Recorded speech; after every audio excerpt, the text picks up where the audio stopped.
ішіндегі пісіп жетілген мәселелерді айтып отыргенде сіздерге ешкім шектеу қоя алмайды. Және ол сіздердің азаматтық парыздарыңыз осы мәселені көтеру, осы мәселені айту. Сондықтан да осы мәселеге қатысты ойларыңызды қазір ортаға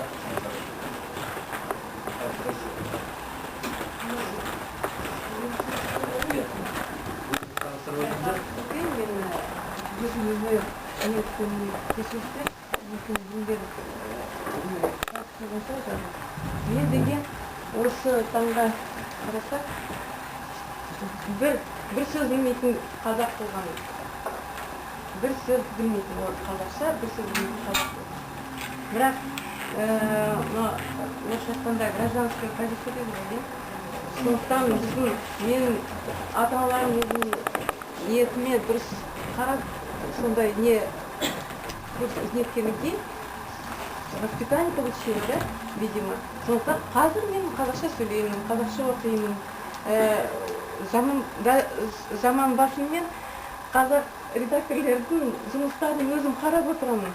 Ал шын ниетім болса, барлығына болады екен, барлығы жұмыс жүріп, өтіп, өзім қазақша шала білсемді, қазақ балаларына кітаптар шығарып жатырмыз. Балапан әлемі деген журнал бар. Сол тіл комитетімен, бізге тіл комитетінің тапсырмамен беріліп отырған журнал, біз оны жасап, шығарып, елдерге жеткізіп жатырмыз.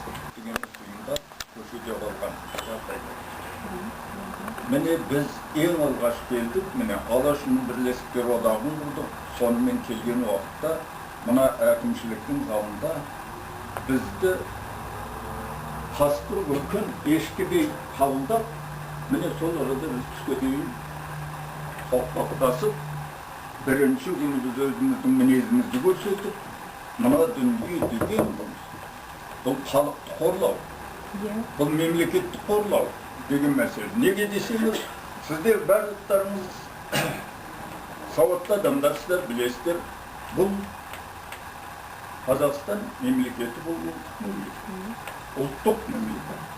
Бұл федерация емес. Міне кей кездерде біздің басқа ұлт өкілдерінің айтып жүргенін конституция бойынша жауапқа тартуға болады. Міне осындай қадағалау мен дұрыс жасамаудың салдарынан өте ыңғайсыз жағдайда. Қазақ халқын ешбір халық айта алмайды. Бұл сондай бір басқа халықты жек көретін халықтыр. Құдайға шүкір, барлық келген халық, тағдыр басына түсіп келген халықты қазақ халқы бауырмал. Қолындағы бір дәнін бөліп жеді. Бұның барлығын айтады. Ал енді соны айтып отырып, осы азаматтар мен талай рет көтердім. Егер осындай халық міне өзінің жеке мемлекеттігін алды. Енді бұған сіздер азаматтық парасатпен неге қарамайсыздар? Неге десеңіздер, мен сіздерге айтайын, тіл деген нәрсе бұл ойыншық емес. Тіл деген бүкіл, мен дәрігермін, негізгі мамандық оқимын. Тіл деген дүние бүкіл филогенетический памятпен жалғастыратын қазақта ата-баба зердесі, тек тіл. Егер балаң, міне қазір мына орыс мектебіне беріп жүрген ата-аналар өзінің баласына қастандық жасап жүрген адамдар. Мен талай рет айттым, мына құрсақта жатқаннан бастап тілдің 80% құрсақта. Сондықтан қазақ айтады, тіл шығады дейді, тілді үйретем демейді. Міне осының салдарына мына тілін білмеген адамда ұлттық менталитетті, халықтық менталитет болмайды.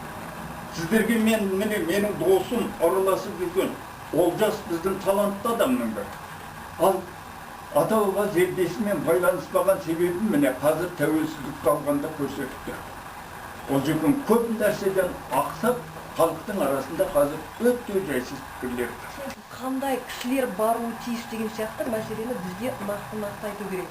Кешіріңіздер, мен өзім таныстырып өтейін, мен бұндай форумға бірінші рет қатысып отырмын. Менің бұл жерге келу себебімде басты жаңағы себебі, мен бүгін шығармашылық күнім еді, мен қазақ тілінің мұғалімімін, нөмір 159-шы Ыбырай Алтынсарин атындағы гимназиядан. Өздеріңіз жаңа айтып жатырсыздар, жаңа кісі сөйледі, керемет. Біз неге бірінші алдымен өзімізден бастамаймыз? Неге мысалы қазақ тілінен сабақ береді, мен басқаны айтпай қоямын. Мұғалімдердің өзі көбінесе жаңа қазақ тілінде оқитын баламен орысша сөйлесіп тұрса, ол орысша сөйлейді. Неге? Сонда біз сол баланың ыңғайына қарап, өзіміздің бір, білмеймін, біліміміздің сонда орыс тілінде сөйлесек терең екенін көрсетеміз бе? Мен соны айтқым келеді үнемі, бірақ айта алмай жүрген едім. Маған қазір дәл осындай сәт келгенде мен өте қуаныштымын. Себебі тіл әркімнің өзінен басталу керек, ол отбасыдан басталу керек. Мен мысалы тілді үйретемін, баламен қазақ тілінде, ана тілінде сөйлескім келеді. Ал бірақ оған жағдай жасайтын кімдер? Отбасы. Сол отбасыда жаңағыдай тәжірибелік түрде өтпесе, ол тілдің ары қарай дамып кетуі меніңше мүмкін емес. Мен осы жерде Мирас, мынау өздеріңіз білесіздер, халықаралық мектебінде де жұмыс істедім. Сонда мені ашындырған бір жағдай болды. Ол жерде бірінші тіл ретінде ағылшын тілі үйретіледі, ал қазақ тілі екінші деңгейде. Бұл не деген сұмдық? Мен бір жыл істедім де, содан соң шыдай алмадым. Қолдаймын, оны мынау тіл комитетінің тіл басқармасының бастығына да өткізілді деп естідім. Мамай Қайнеуі онымен таныс шығарсыз. Сондықтан бүгінгі осы отырыстың атынан біз қазір ұсынсақ, үкіметтік емес ұйымдардың атынан мынау балама бағдарламаны да өткізіп жібереді. Жаңа ханымның айтқанын қолдай отырып, қазір әр жерде облыста осы тіл мәселесі өте күрделі мәселе болып, ең қиын мәселе болашақта мәдениетімізге де, тілімізге де бәріне де нұқсан келтіретін осы тіл мәселесі. Тіл құжатқа келтірдік. Міне осы құжатты Мамай мырза мына жерде азаматтық форумның нелері енді осы орысша жазыпсыздар, мынаның бәрін енді қазақша Алашыны қоғамдық бірлестіктер одағы мемлекеттік тілдің қолданылу аясын кеңейтудің, оны бәсекеге қабілеттілігін арттырудың 2011-2013 жылдарға арналған мемлекеттік бағдарламасын үкіметтік жобаға балама жоба ретінде қабылдауды міне сіздің қолыңызға тапсырып, осы бүгінгі пікір алаңының шешімі осы тоқетер ретінде сіз тіл басқармасының басшысы ретінде, азамат ретінде, қазақ ретінде осыны тиісті жерге жеткізуіңізді біз талап етеміз. Форумның резолюциясына кіргізу керек. Форумның резолюциясына кіргізіңіз. Вы знаете, язык это, конечно, очень важно, очень главное, действительно приоритетный вопрос. Но есть еще один момент, который я бы хотела сейчас озвучить. Очень часто меня зовут Айжан Бекулова, я являюсь президентом общественного фонда АО Heritage, наше наследие. И часто приходится давать интервью журналистам в связи с тем, что мы проводим достаточно активную деятельность. И очень часто журналисты и казахи, в том числе по национальности, задают такие, как сказать, безграмотные вопросы, не зная совершенно никакого, не имея представления о казахском прикладном искусстве. Буквально 3 дня назад вернулись из Узбекистана, где были с поездкой победитель казахстанского конкурса «Щебер 2010».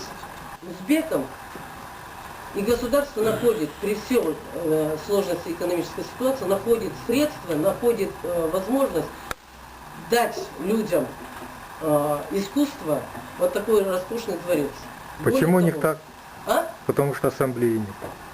Потому что, наверное, все-таки государство понимает, что прикладное искусство и культура, она, можно говорить только тогда о сильном государстве, когда государство поддерживает культуру. Свою культуру. Свою культуру.